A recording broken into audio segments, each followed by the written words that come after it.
Welcome to Cigars and Hip Hop, a show about hip hop during its golden age era. We'll also be discussing cigars and drinks that we enjoyed during the discussion. And now, let's get on with the show.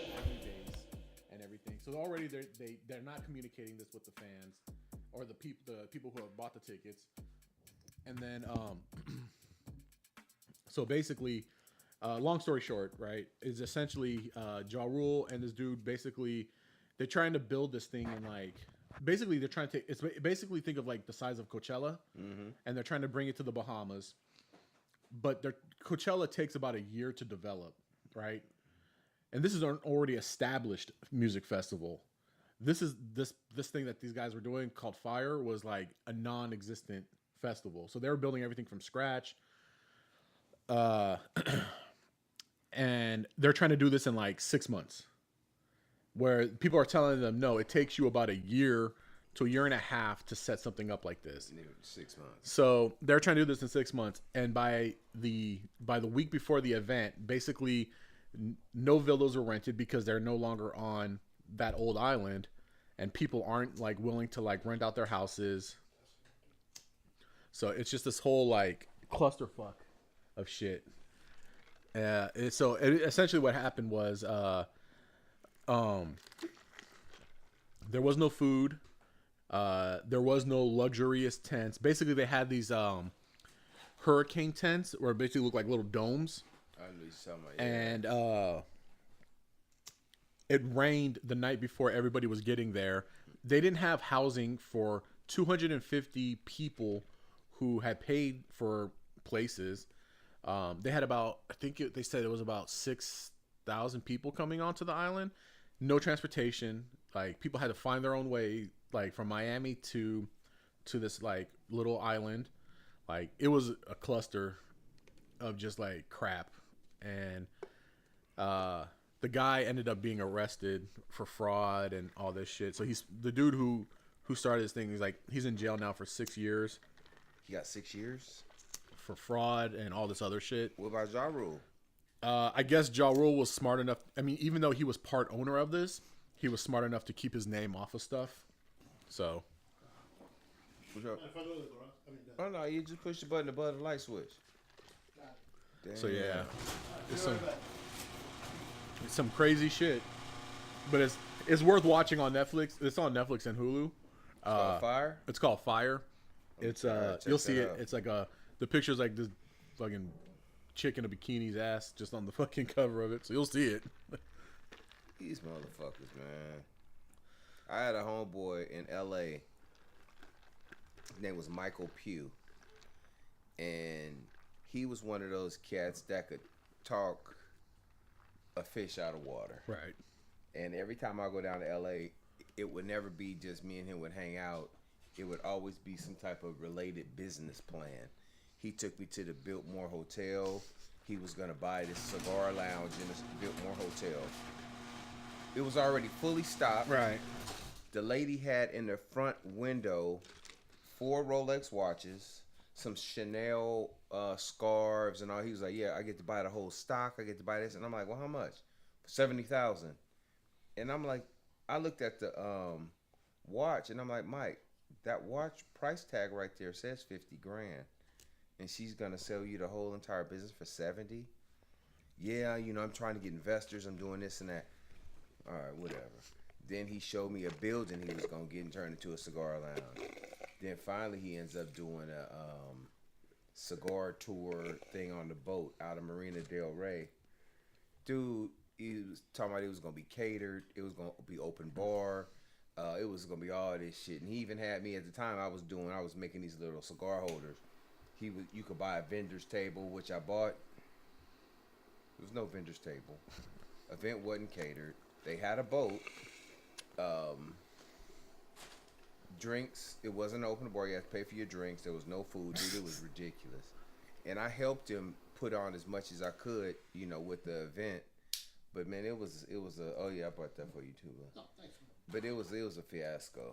It was just, and finally I found out that he owed some cat in Sacramento like 50 grand. Whew. And he up and moved hella quick to Florida. Now he's in Miami. Talking about, hey, let's do something in San Francisco. And I'm like, I ain't fucking with none of my friends.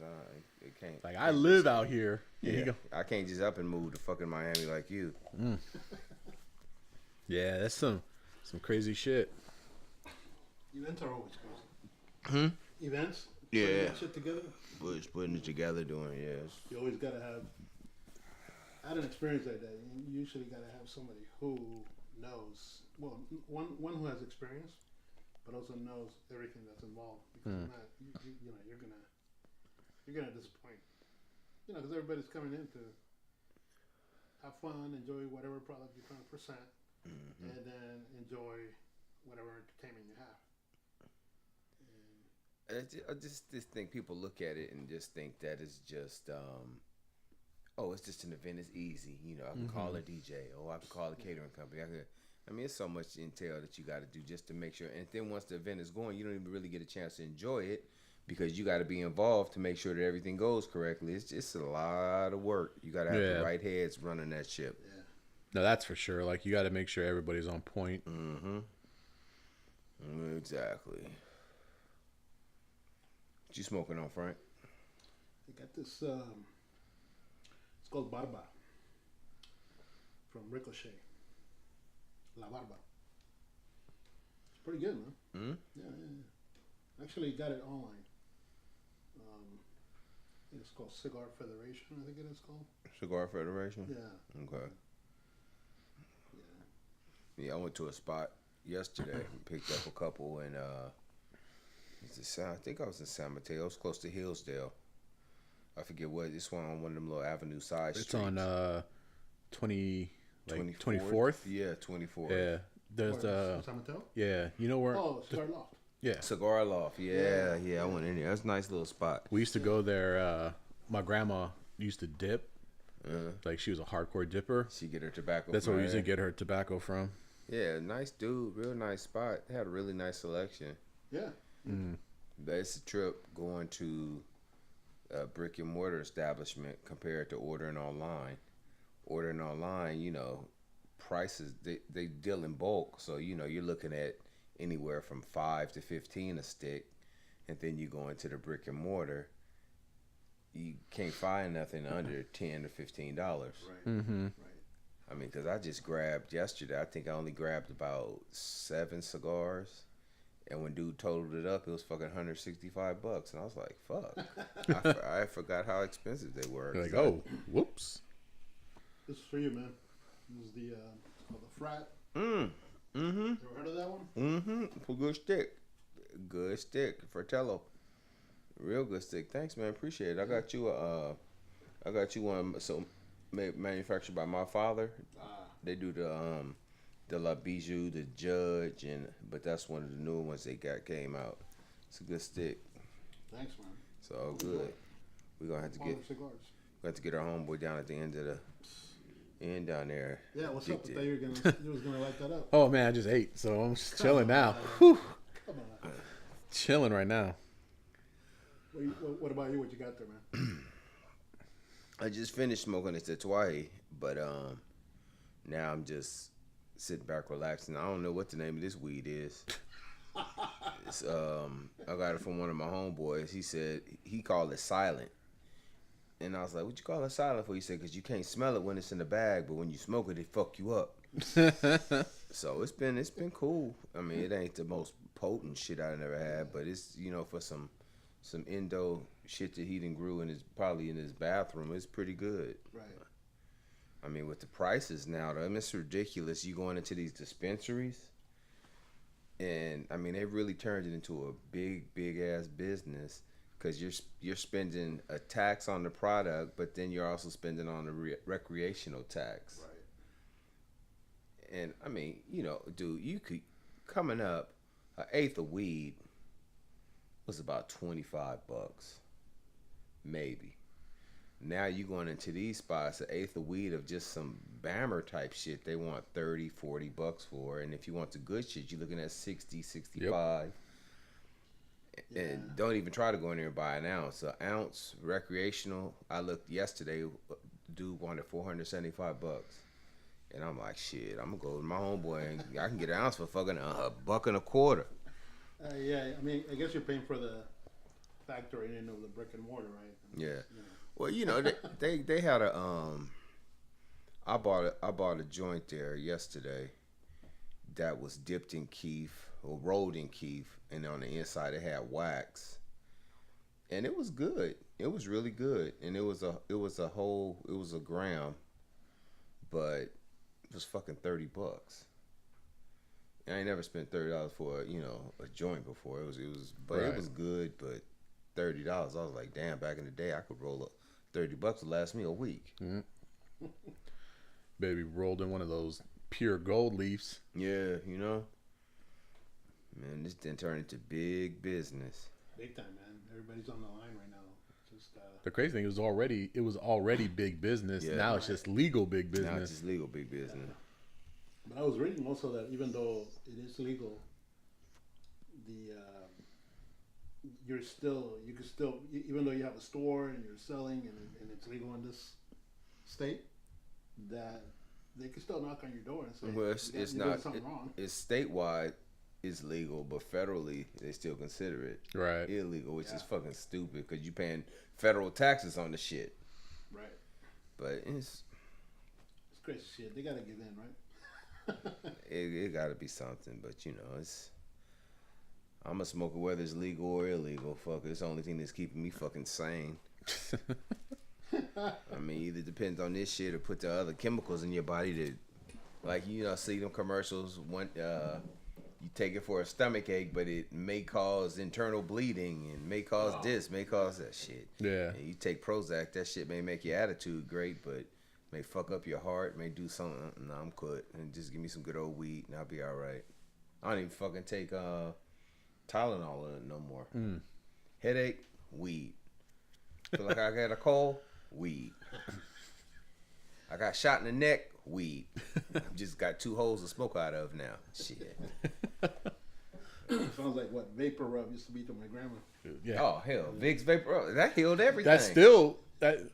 That's still people still do that. Like I still got me some I got some Vicks Vapor right by the bed. Dude, I got some right in my medicine cabinet. Yep. That shit do the trick. When as a kid, we had a vaporizer because my mom, I guess they thought I had asthma or something, but it was just I was a fat ass kid that couldn't breathe. But they would put it right by where it blew out the steam, the vapor rub. Man, that shit would be. They don't know I'd be in the room getting high off of that shit. Used to love it. To this day, I still love the smell of it. It worked for everything. Mm-hmm. It's a miracle worker, that's for sure. There used to be this cough syrup called 666. Literally, look the shit up. 666. Shit, and it tasted like the devil. It was awful, but man, that stuff. It was comparable to cod liver oil or castor oil, but it was thinner, more of like an alcohol taste to it, but just super bitter. But man, whatever was ailing you, it got it out your system. You'd be throwing up and shitting all over the place, but you was feeling better the next day. Yeah. Something to be said about all the crazy drugs that are being made today. Over the counter shit. That is just so bad for you. But you ever thought about it? A lot of the shit that our parents gave us as kids should have fucking killed us. I can remember getting in the bath. It was this stuff, man. It was comparable to like Lysol, but it was called Hexol. And it was the same. It was a gold color, and it was like a disinfectant. You wasn't supposed to put it on your skin, but I can still remember my mom would get a cap full and pour it in the bathtub before I got in. I never tripped until I became older, and I was like, I wonder was she trying to poison me? But it was like a disinfectant. That's probably why I'm fucked up in the head now, because the mom's giving me Lysol as body soap. Well, she was the least of your problems, man. I was watching a video YouTube a couple of days ago, and they were using Coke, can of Coke. Throw it on some bowl, and then you bring in some of your, good fucking kitchen knives and stuff that are getting a little rusty. Oh yeah, take off. Yeah, it eats off the rust. Do to my system. Yeah, there was a if there was a science project I did when I was a kid that I did like dissolving teeth in Coke, like how long it took. So like I had like a little baby food jar, put it half Coke, and then put like one of my old baby teeth in there that my mom gave me. She's like, yeah, you can use it. So I put one in, took one like a Sprite, put one in, different things, and literally like jotted down how fast it took for it to dissolve teeth. Like that shit eats at the system. That shit is. That's crazy. why I try not to drink it as much, but like it's addictive, man. it's addictive, and like I try to only drink soda like maybe once a week, if that. But man, that shit does kill your system. And see, that's another thing I like about weed. Weed has given me the taste. Since you get like cottonmouth, I'm drinking so much more water. Right. Cigars, I would drink a cigar, but because of it being so strong and all, I'd have to either drink alcohol, a soda, or coffee. Something that was just as strong to just wash away the taste so I can get another taste of the cigar. Mm-hmm. But with weed, it's just like, just give me water. Yep. We going to Costco once a week now, and we getting like 3 of those big things of water. Tomorrow, just buy 6. But we going through so much fucking water now. Costco's perfect for that. Yeah, it is. Water. Lots of something to last you. Exactly. So, welcome back, guys. Mm-hmm. Seismic is not here, but we'll see him next time. No, definitely. So shout outs to Seismic out there. Miss you, brother. You got to reach out to us, dog.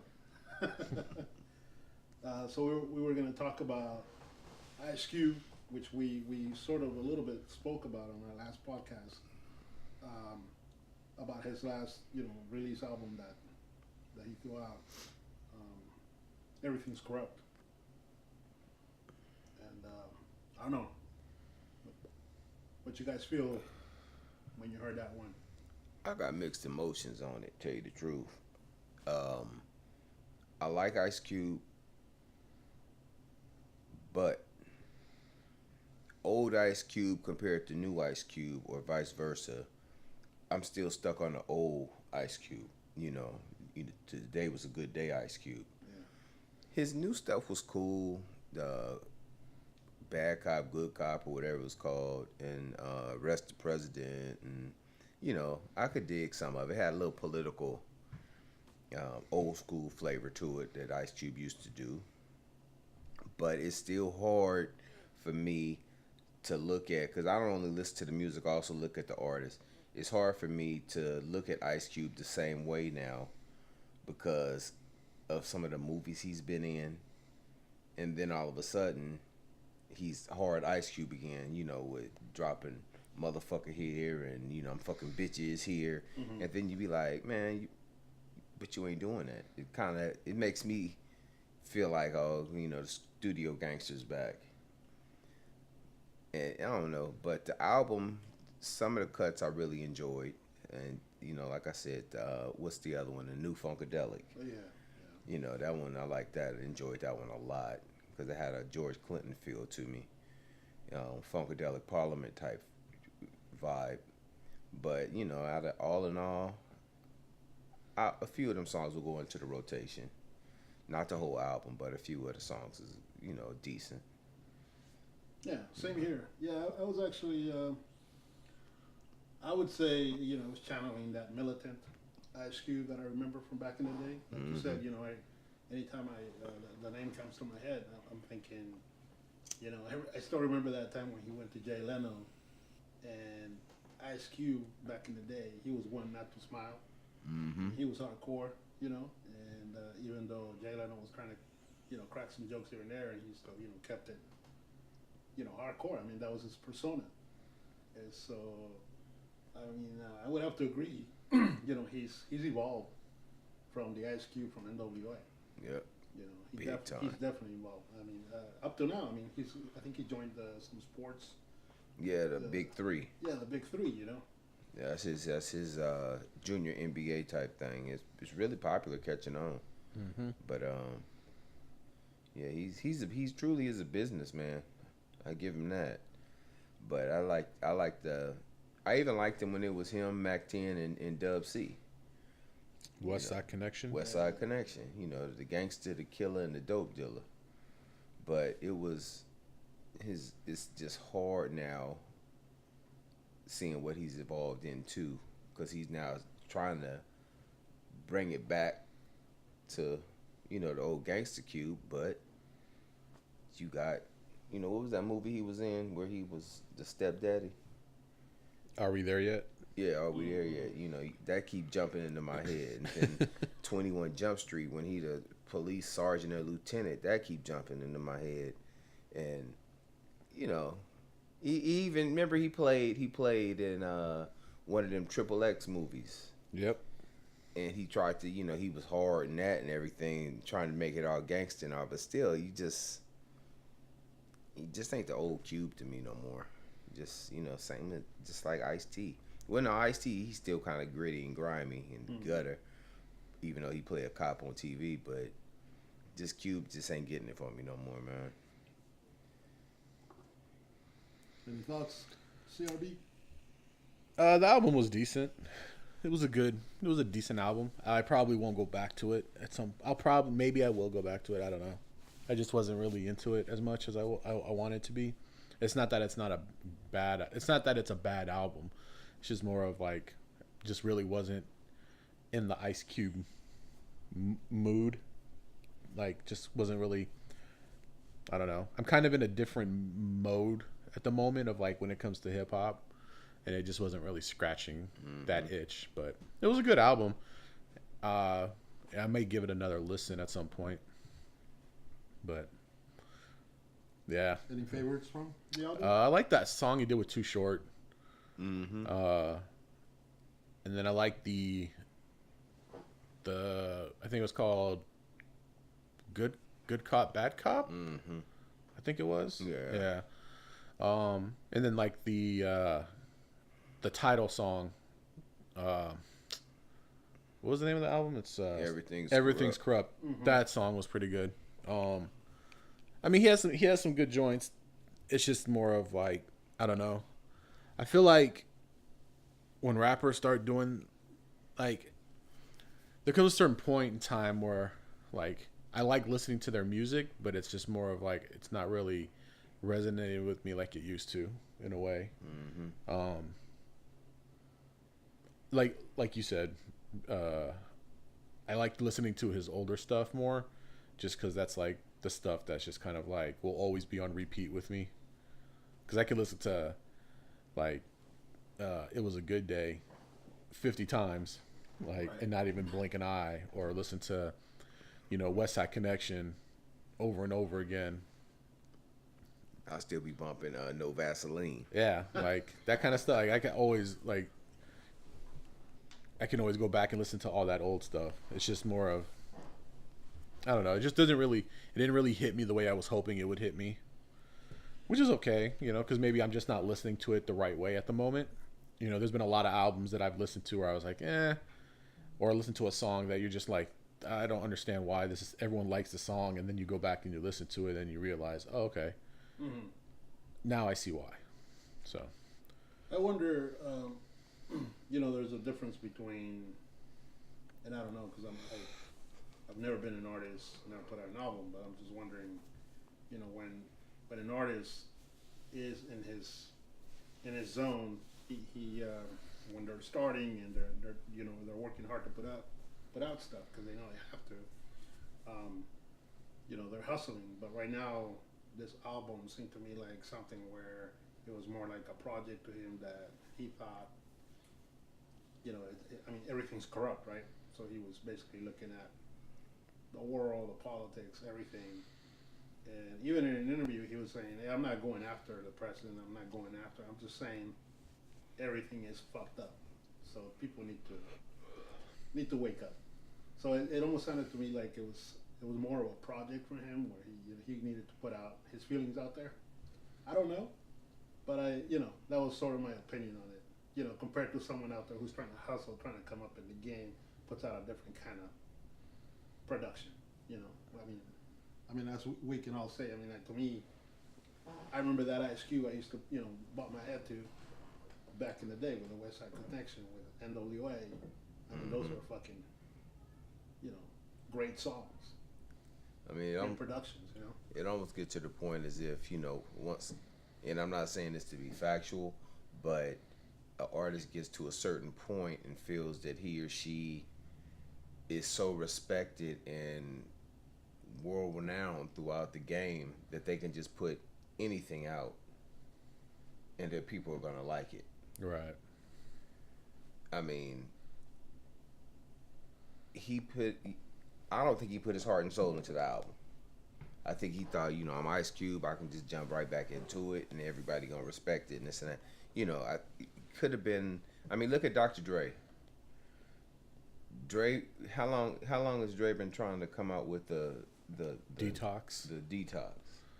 And because he's so meticulous, he's trying to get, from interviews and whatsoever, he's saying, everybody saying no, it's not going to happen. He's like, it's going to happen, but it's just, it got to be right. It want to be this, it want to be that. I respect that, and I'm willing to wait. If it happens, great. If it doesn't, okay, But some people just think that they hold that stature that they can just put anything out, and it's going to just be, people going to take it. I think if he had really put a little bit more into it, the album really could have been a classic. But it is one that, you may not necessarily go back to as a regular. Right. It's not comparable to The Predator or what was the other one? America's Most Wanted. America's Most Wanted. Lethal Injection. So maybe he'll come out with another one. Maybe he'll just say, "All right, I'm done. Let my boys do the work now, and let me just sit back and reap the benefits." Right. So, but who knows? He could be ego involved as well. So who knows? Who knows? Yeah. What about So let's shelf that then. What about? Did you guys get to see any video? I was watching the Soulja Boy being interviewed. Ugh. And Man. the only reason I had to watch it, and I know this is a kid who's like way in the middle of like nowhere near, classic hip hop or whatever. But it was just a pure example of, I think, today's different people trying to gain respect for their craft, and it's like I'm one of those that you shouldn't be boasting shit. Trying to get, I think people give you respect because let's put it this way: if you're a fucking genius, people will tell you, right? You shouldn't go out promoting that you're a fucking genius. Exactly. You ain't never heard Einstein going around telling everybody he was a genius. Yeah. Well, it's the same thing with Kanye West, right? Like, true. If you have to tell me that you're a genius, then you're probably, and that's not to say that they're not creatively geniuses. Yes, like you can't take away the fact that, like, speaking of Kanye West, it's just more like you can't negate the fact that his first two albums, maybe his third album, are geniusly created. Yes, classics. Like the thing with Soulja Boy is, if you listen to his music, he doesn't say anything. He says the exact same. He says the same one verse 3 times over, exactly, and that's really it. Like if you listen to Crank 'Em, there is really no lyrical sketch or writing involved in that. And I think what's interesting is there was an artist. I was watching an interview about this just recently, actually. I think the artist's name is Daylight, and he was. I think it was Daylight. I could be wrong. I apologize if it's the wrong person. But basically, paraphrasing what he said was, when you were a kid, there were artists and there were fans. And when you were growing up as a fan, you wished you could do what that artist did. Like when I listen to Rakim, I wish I could do what Rakim does. I wish that I could do what Big Daddy Kane or Slick Rick or Tupac, yes, or Tupac, Biggie for that matter, or Nas or Jay-Z or whatever, right? Like all of Ice Cube, all of these magnificent artists. I wish I could do what they did, right? Then what you have is a bunch of fans who can basically do whatever they're doing. Like, you want to do what Soulja Boy's doing? Go buy it. Go, you can do it. Thank you for joining us for another episode of Cigars and Hip Hop. We'll see you next time. Peace.